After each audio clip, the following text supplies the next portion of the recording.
Yo, what is up? Set up tayo ngayon. Yun, 218. Ito, tagaling mga tarem. So, motor na napabayaan. So, 59 click. Ito yung sa atin ngayon. 40. Sport ito. Hindi, Raider to. Ano nga yun?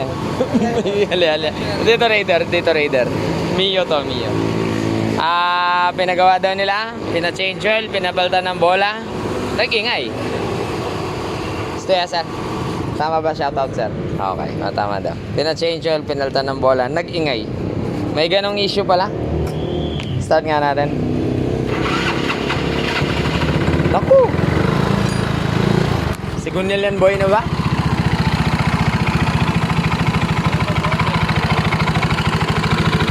Sigunil boy na ba yan? Yan.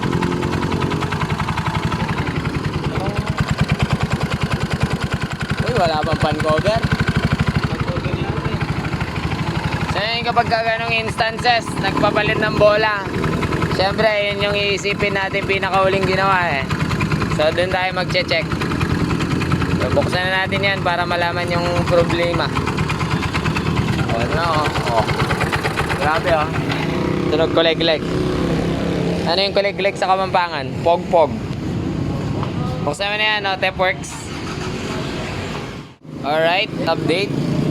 I-reveal na natin ang katotohanan sa maraming bagay na nagkakamali sa ganitong bagay.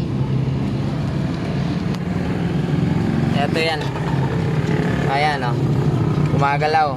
Pero nakatanggal na yung nut kasi tinanggal na ni Otep eh. Hindi ako tinawag. Walang washer. Pero wala siyang washer. Ganito yung mga nangyayari. Ba't wala yung washer? Dapat meron siyang washer. Isa pa yun. Kasi minsan din ang nangyayari, mali pala yung pasok na ito. Hindi nakapasok sa kanal. Hinihigpitan. Kaya ang nangyayari, akala mo mahigpit. Hindi pala. Yan, maluwag. Basag yung ano. So hindi siya matanggal. Hindi na siya mabunot. Kasi naribaba na yung spline. So problema nga ito. So yan po yung madalas na problema nila. Ang mangyayari kasi na aalog yung backplate. Kaya mag-iingay talaga yan na napakaingay. Hello, washer? So yan, tingnan niyo yung kanyang ano. So maganda talaga magpa-ano po kayo sa kabisado talaga ang trabaho. Hindi yung pwede na yan. Ganon. Basag yung ano. Ito, basag to. Tanggal. Yung flower. So, ito i-puller muna natin to para malaman din yung spline. Kailangan natin ayusin yan. Tapos lagyan natin ng washer. Yes, sir. Yes, sir. Ayan. Yan lang yung maingay niyan. Yan. So, maluwag. Ayan, laglag na. Oh, yan, basag. Oh. Ito. Oh, yan ah. Oh, ha? Basag na yung flower. Tanggal. Beware po sa mga gumagawa. So, patanggal muna natin to, tapos tingnan natin kung ano talaga yung nangyayari. Update. Natanggal na ni Otep. Usog ka muna, Tep. Ayan. Pikil. O ayan. Pagka hindi natin naigpitan yan, alog to. Maingay yan. Kala mo mawawasak na yung makina mo. Tapos ang disadvantage pa niyan, pag umaalog yan, magluluwag itong spline ng ngipin ng sigunyal. So pag lumuwag yan, iingay na yan habang buhay. Palitan mo na. Pag lumuwag masyado yan, pag nagamit na matagal. So pagka ganyan, itigil mo na. O dahil dyan, bumara ito. Ayan, hindi na matanggal. Kasi nawasak yung ngipin. Ayan, yan no. Yung daanan ng flower naribaba. Yan na. Simula na ng kalbaryo. Ang pinaka the best way dito, may binlag na tayong ganyan, linisin to tapos palitan siya ng drive base na MP. Yung buo yung ngipin. Hindi na kailangan ng flower.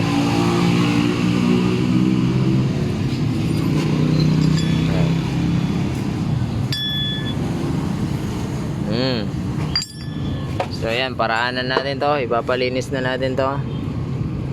Tapos lagyan natin ng washer. Dapat kompleto, di ba? Mas okay na. Alright, update. Sagadap. Nalinis na natin. Nalinis na pala ni Otep, syempre. Hindi ko naman kaya mag-isa na lahat. Ayan. Okay na, nakalabas ng backplate. Ayan, nakakadaan na siya na maayos. Buti na lang, hindi pa nila ginamit ng masyadong malalayo. Kasi talagang mawawasak to. So, pwede pa yan. At saka, medyo budget meal lang. Kaya hindi muna sila magpapalit ng tag dito, full back drive face. Wala magic washer? O, baliktad pa yung belt. Ano ba yan? Mahirap na ito. Marami na naman magagalit sa video niyan eh. Sabat na yan, ano? May bumasa na yan. Tapos magagalit sa amin. O, ano lang eh, no? Nagbabayad naman kasi ng maayos yung customer. Dapat siyempre ayusin din yung trabaho. Marami na mababash na naman ako na ito. Kesyo kital-kiteng ko. Ay, nako. So yan, dapat natin linisin to. Tapos, dahil budget meal lang si sir, pareho kami ni sir, medyo kapuspalad. Ito, may pinaglumaan ako. Ayan. O, pwede pa siya. Hindi pa masyadong malala yung pagkakaribaba. Yan. Kailangan natin mahigpitan, maipit si pulley. Ay, si drive face, ni bushing, ni nut, tsaka ni pinion. Para mag-lock ng maayos ito. Mamaya explain ko. Ipabuo ko muna. Minsan kasi may clearance, tapos hihigpitan. Hindi naman kasi hihigpit. So, buo muna natin kayo, Tep. Tapos, tuloy tayo. Alright, ito pa pala, wala rin siya magic washer. Natin yung washer ni Malati, ito manipis. Wala yung... Bailing ako ng mas eh. Ay, iniwan pala niya. Kaya pagawa niya yung iligpuan eh. Pinagawa niya, tas, o yan, wala rin yung magic washer. Manipis. Ngayon, syempre, pag wala yung magic washer, sobra na to, masyado siyang nakalabas. Yan, nakalabas siya masyado. Ilagay natin yung pinion ng kick. Ay, ayaw pumasok. Naribaba. Ribaba ya patep. Wait lang. Patagusin muna natin to. Ayaw pumasok.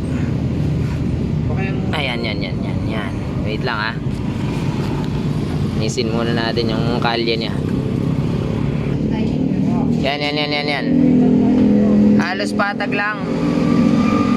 O kailangan medyo nakalabas ito. Yan. Para kapag kayo nigpitan, maiipit yung drive face. Hindi pwedeng patag na ganyan. Kasi instead, didiinan nito ng nut or washer. Dumidiin din siya sa gitna. So, naiiwan.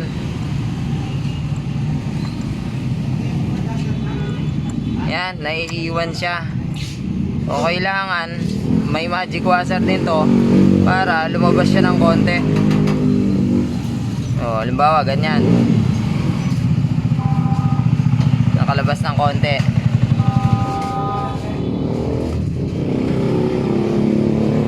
Para madiin yung, ayan o, tingnan mo o. Mas nakalabas pa yung spline ng sigunyol kaysa sa pinion.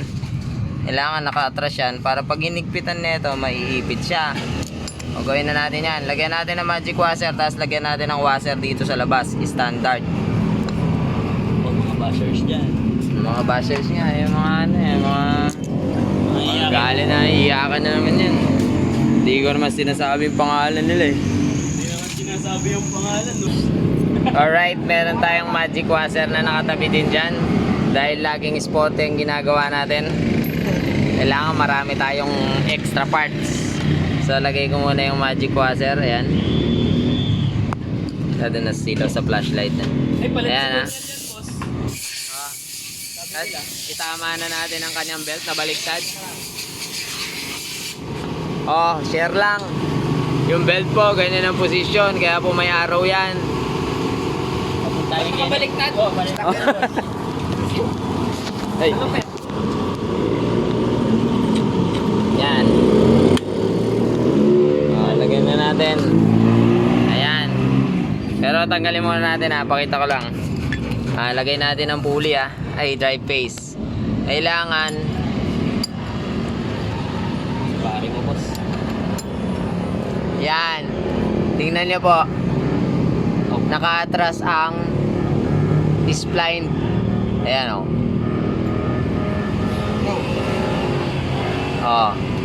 Naka-atras ang spline ng sigunyal compare sa spline netong pinyon. Kaya pag inigpitan mo ang nut, ito ang didiin, hindi yung sigunyal. So pag ito'y dumiin, kakapit na lahat yan, hindi na mag-iingay. Tapusin muna natin. Okay, ayan naigpitan na. Tingnan nyo, walang galaw. Dapat walang galaw. Kasi ito, ayaw gumalaw na Yun dapat. So start na natin yan.